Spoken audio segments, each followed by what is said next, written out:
નમસ્કાર, આપ જોઈ રહ્યા છો નેશન પ્લસ ન્યૂઝ. હું છું આપની સાથે હેતલ ભગત.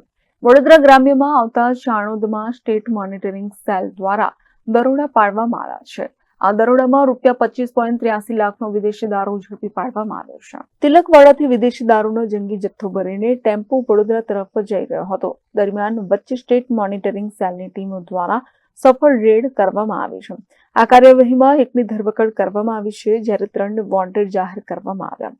વિતેલા એક મહિનામાં અનેક વખત સ્ટેટ મોનિટરિંગ સેલની ટીમોએ વડોદરા શહેર જિલ્લામાં પ્રોહિબિશનની સફળ રેડ કરી ચૂકી છે. ત્યારે સ્ટેટ મોનિટરિંગ સેલના પીઆઈ એચવી તડવીને વડોદરા ગ્રામ્યમાં વિદેશી દારૂ લઈ જવા અંગે ચોક્કસ બાતમી મળી હતી, જેને પગલે રેડ કરવામાં આવી હતી. વડોદરા ગ્રામ્યમાં આવતા તિલકવાડાથી ડભોઈ વડોદરા જતા રોડ પર સિમેન્ટા ગોડાઉનની સામે ચાણોદમાં ટીમ વોચમાં હતી.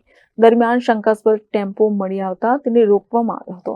બાદમાં ટેમ્પોમાં રાખેલા મુદ્દામાલની તપાસ કરવામાં આવી હતી. ત્યારે એસએમસીની ટીમોને દરોડામાં ₹25.83 લાખની કિંમતનો વિદેશી દારૂનો જથ્થો મળી આવ્યો હતો. આ સાથે જ ટેમ્પોના ચાલક અજીતકુમાર હૃદય નારાયણ સિંઘ, જે મૂળ યુપીનો, ને અટકાયત કરવામાં આવી છે. ઉપરોક્ત કાર્યવાહીમાં વિદેશી દારૂ, રોકડા, મોબાઈલ, વાહન મળીને કુલ ₹39.31 લાખનો મુદ્દામાલ જપ્ત કરવામાં આવ્યો છે અને આગળની કાર્યવાહી હાથ ધરવામાં આવી છે. Bureau report, Nation Plus news, Vadodara. સમાચારોનો સતત અપડેટ મેળવવા માટે અમારી નેશન પ્લસ ન્યૂઝની યુટ્યુબ ચેનલને સબસ્ક્રાઇબ કરો, બેલ આઇકન દબાવો અને જોડાયેલા રહો ફેસબુક, ઇન્સ્ટાગ્રામ અને ટ્વિટર પર.